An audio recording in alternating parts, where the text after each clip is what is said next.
In 2021, we witnessed an unprecedented amount of anti-LGBTQ legislation in Missouri.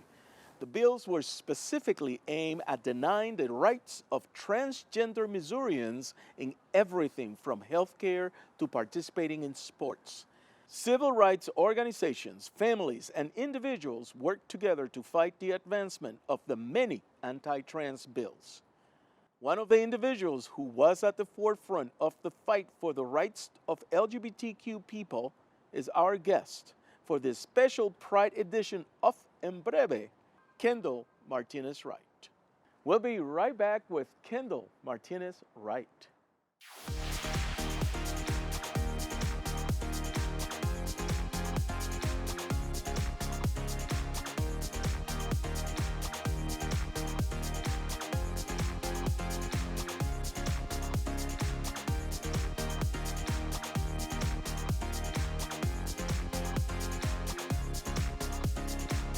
I want to start by asking you, how was it growing up transgender, as a transgender woman in a rural area in the state of Missouri?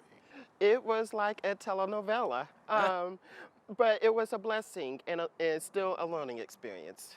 I did receive some negative connotations, but with the help with wonderful individuals from my family to friends, I was able to overcome that. And if it wasn't for the negative, I wouldn't be where I'm at today.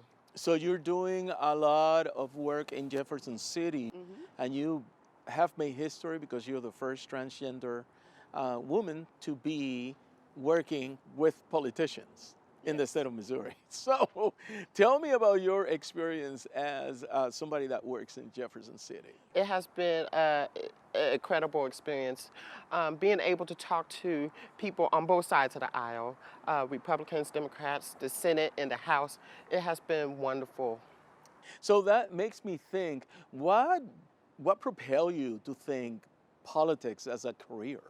I know for a fact that with my history, not having my voice heard is something that I hold dear to me, and I wanted to ensure that future generations don't have to deal with what I dealt with or what my mom even went through. I want them to always remember that we can really impact change and showcase that. So tell me about any stories that you can share with us of your relationships and partnerships that you have formed in Jefferson City. Yeah, so actually this past session, I worked hand in hand with Senator Rader. She's a Republican out of Scott County on her piece of legislation known as PDMP, or Prescription Drug Monitoring Program. And we was able to get that on the desk. And if it wasn't for the help with her as well as other individuals on both sides of the aisle, we would not be able to have that program installed today here in Missouri. That is fantastic. And I know that you were in the forefront of fighting against a lot of the anti-trans bills that happened here this past year. Why is it so important for you to continue this fight in Jefferson City and advocating for the rights of LGBTQ plus people? A lot of individuals are not aware of the significant implications that happens when these type of legislation is filed.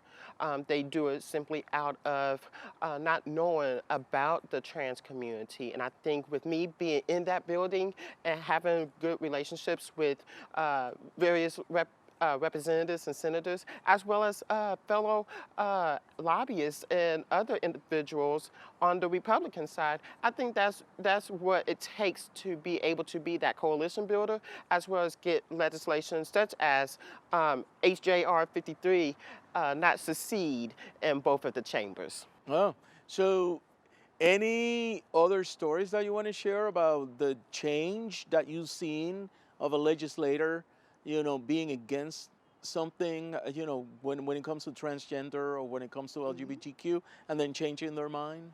Yeah, so actually, I had a conversation with Governor Parson, and he really evolved over time and grew into supporting the Missouri Non-Discrimination Act, which is huge because we're talking about a huge elected official from a small rural community as well, advocate not only wanting the Missouri Non-Discrimination Act to pass, but want to see Missouri move forward. Wow, that is amazing. So I just want to congratulate you, and I want to say thank you so much for giving us the opportunity to chat with you as we celebrate Pride Month here in the United States and everywhere, right? And continue success. So continue fighting for the rights of LGBTQ plus people in the state of Missouri and everywhere you go. Thank you so much, Gilberto. Thank you. And happy Pride, everybody. This is En Breve. Keep it right here on STL TV.